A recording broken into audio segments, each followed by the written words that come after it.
Magcargo has one of the worst typing any Pokemon can have, being Rock and Fire. My name is K-Mully, and today we figure out if I can beat Pokemon Platinum with only Magcargo. Magcargo has a superb 120 defense and 90 special attack. The rest are decent with its speed at 30. We're going to be going last almost every turn, so we'll have to hit hard each time. Unlike Slugma, Magcargo is a Fire and Rock type, which has multiple weaknesses including ×4 from Water and Ground. Good thing there's hardly any Water, Rock, and Ground types in this game, right? Level up moves are his only saving grace. Ancient Power at level 20, which is Stab, plus can boost all of our stats. Recover and Amnesia can restore health, plus boost our special defense. Rock Slide, Lava Plume, and Body Slam can inflict status effects, so we'll have some good tools to work with. Rock Punch can double our speed, and Gyro Ball is based on how slow we are, which is based at 30, so we're going to be pretty slow. I'm writing the script before I begin the challenge. With enough luck, we can win this. The Elite Four will take a lot of trial and error though. So the rules are pretty simple. Only Magcargo in battle. I can use other Pokemon for HMs, but they can't fight. No using items in battle except for held items, and no glitches or exploit. Using the Universal Pokemon Randomizer, I place Chimchar with Magcargo so that rival will have Piplup. This will make the challenge even tougher. I nickname it Peak since it's after the Card Titan and its rock solid defenses. First rival fight, and we have Ember, Rock Throw, Smog, and Yawn. Pound does nothing on us, and Rock Throw, while inaccurate, chips away its health. Our attack keeps getting dropped, so I go for Smog and attempt poisoning it. Our nature is timid, which increases speed and lowers attack. Ironic, but this could be very useful. In Jubilife City, we pick up the Quick Claw, an item that makes it so that we attack first more often in battle. Considering Magcargo's awful speed, this will be used a lot. The next fight with Barry goes well. Starly gets crushed with Rock Throw, but his Piplup doesn't have any water moves on up. Put it to sleep with Yawn since all of our moves have low accuracy. Eventually Smog brings it down. Our first challenge is Rorik and his 3 rock type Pokemon. Ember is not very effective, but neither is Geodude's special defense. First Ember brings it down to 1 HP with a crit. He heals and it eventually goes down after a few more Embers. We learn Harden at level 16, which I replace Smog for. My plan for Onix is putting it to sleep with Yawn, maxing out my defense with Harden, then chipping away its health with Ember. Last is Cranidos, and same plan. It only goes for Pursuit, which deals 2 damage. I guess it thinks that I'm low on health, then I'll switch out, causing Pursuit to guarantee the knockout. After a while, it goes down, earning us our first badge. Alright, going after the villains of the game, Team Galactic. Mark starts off by setting a Zubat. Zubat is not that bad, so I set up Harden as Perigly does good damage with Feint Attack, and both literally and figuratively. Perigly has a good chance of having Thick Fat for its ability, which cuts damage taken from Ice and Fire moves. That makes our Ember do way less damage. I keep using Ember in hopes of a burn and cutting its attack in half. It eventually gets roasted, but I have a feeling that fights that shouldn't be long are going to be taking an extra minute or two now. While inside Eternaforest, we learn Recover. I replace Yawn as healing might be more effective than waiting a turn to put the enemy to sleep. Right after that, we learn Ancient Power at level 26. This is a 100% accurate rock type move that has a chance to buff all of our stats, which is going to be such a saving grace in this run. Alright, first attempt at Gardenia, we totally got this. Ember takes out Turtwig, Cherrim is next and goes down to double Embers, so Roserade should be easy. Ember brings it to half, but it heals with the Citrus Berry. It uses Sunspore, paralyzing us. I kind of forget that Grass Knot does more damage the heavier the foe is, which is bad for us.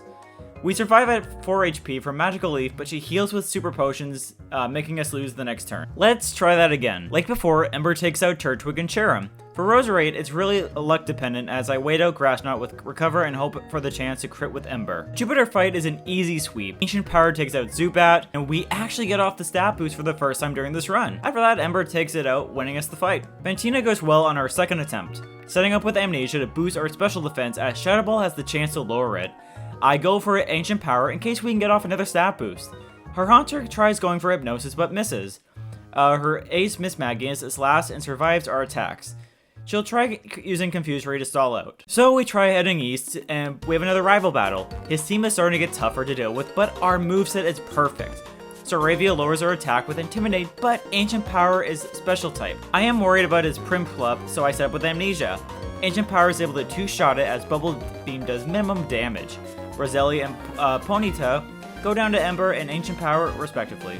The Maylene fight goes as smooth as possible. At level 40, we learn Lava Plume, which deals 80 damage and has a 30% chance of burning. This is twice the amount of damage Ember did, plus 20 more chance of burn. Venetite is no issue, but Machoke hangs on with 1 HP. The increased burn gets off and takes it out with, but not before getting our speed drops with Rock Tomb. Lucario is last and hits hard with Force Palm. This is where having the 120 base defense shines. 1 Lava Plume takes it out, winning us the battle.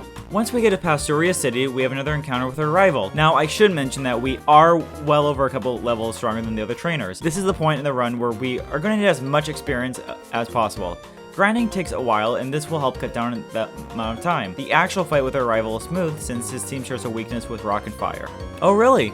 Gym Leader's water type's attacks are really awesome. Surely you're bluffing, right? My first attempt doesn't go that well. We are a hot rock and a big ocean. Gyarados is up first and lowers our attack with Intimidate, and lands a crit with Waterfall on turn 1. Let's try that again. At the game corner, I purchased the Metronome. It's an item that increases a move's power when used in repeat.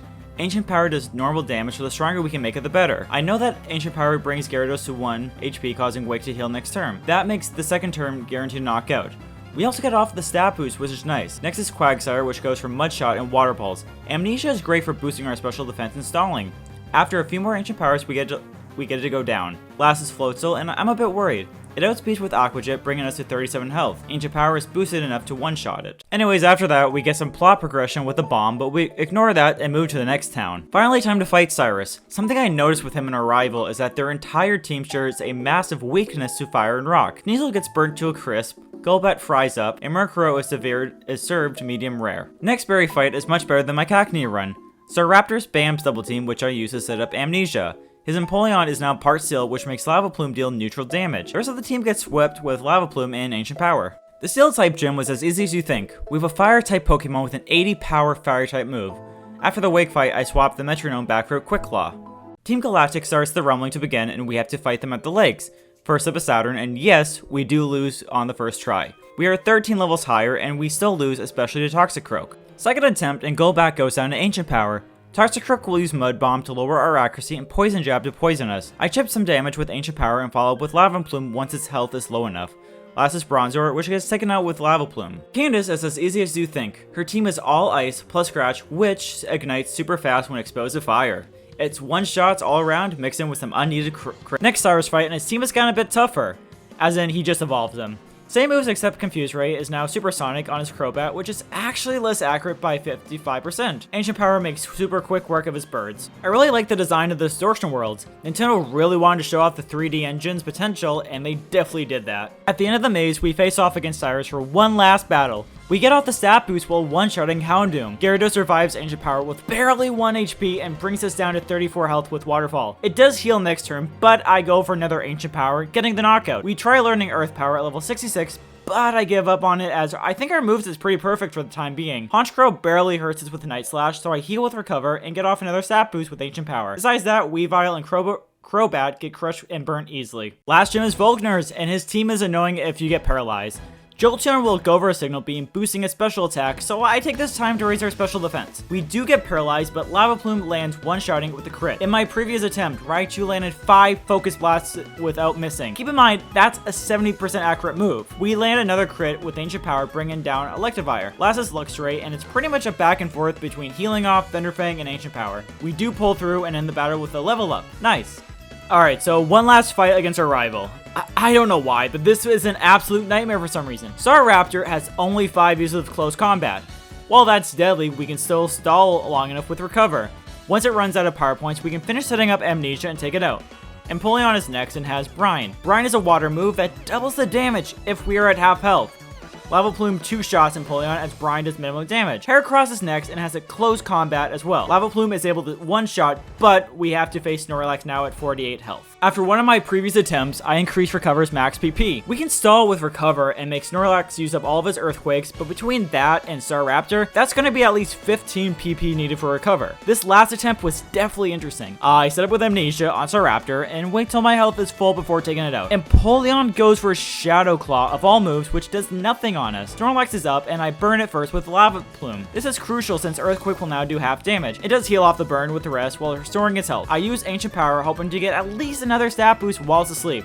Eventually we land a massive blow bringing it down. Rapidash goes down to Ancient Power and Roserade to Lava Plume. First of the Elite Four is Aaron. Pretty easy sweep for the most part. Lava Plume burns through his entire team. I do replace Ancient Power with Earth Power from the move relearner since we will need better moves for the next few battles.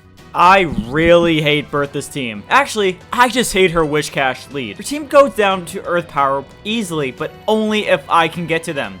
For this battle, I did teach double team. I know, all the TMs we have can't do anything against Wishcast for damage. I am not the biggest fan of this strategy, but this situation calls for it. Honestly, I might even need this for Cynthia, but hopefully not. For Gliscor, I had to use Lava Plume since Earth Power doesn't affect flying types. Thankfully, Flint went a lot better. Houndour goes down to Earth Power, and Fernape is able to do some good damage with Earthquake, but we tank it like a champ. Rapidash sets up with Solar Beam, and I use that turn to heal. Solar Beam does nothing, so it fails to Earth Power. Also, it can use Bounce, which does like barely anything to us. Same can be said for Magmortar and his Flareon. Cian is up, and his team should be an easy sweep. His Alakazam and Espeon solo speed, so I swap my Quick Claw for Metronome. Lava Plume is able to take down his Mr. Mime, Bronzong, and Gallade, so I use their fights to gain repeat power. Mime will set up Reflect and Light Screen, and Glade's worst move on is a Stone Edge. Alakazam finally misses Focus Blast, letting us one-shot it. We can survive one Psychic from Espeon and take it out with a powered-up Lava Plume. Time to face against Cynthia! That's right, we are much higher level than we were before. This is the only moveset that works. My plan is to max out my Invasion and spam Hyper Beam. Fair Gym can't do much, so I max out my Invasion with Double Team. Garchomp is next, so I use Flamethrower since Hyper Beam doesn't quite one-shot it. Lucario is after, and best it can do is Aura Sphere, so I wait out until I can recover with full health. Once that's done, I can safely go and use Flamethrower. Milotic is the last challenge of the run. First Flamethrower crits it to yellow, but we survive a Surf on 11 health. Our next Flamethrower brings it to 1 HP, but it misses the next Surf. We each heal, and I deal some chip damage with Flamethrower to ensure the knockout with Hyper Beam. Hyper Beam is only 90 accurate, so the fact that I haven't missed it all is insanely lucky. Togekiss is bulky, so I can take a few flamethrowers. Only thing I was worried about on it is Water Pulse. Last is Roserade, which I demolished with Hyper Beam. Alrighty, so this took a while to do, but it was a ton of fun nonetheless. My Hyper Beam plan was the last possible strategy I could think of to complete the challenge. If you've enjoyed the video, leave a like down below, subscribe to the channel, it keeps me motivated. Follow me on all my social medias listed down below to stay up to date with my life and just updates and whatever else I can think of. I post challenge videos like this, and I also stream shiny hunting. But with that said, thank you so much for watching, and I will see you all back next time.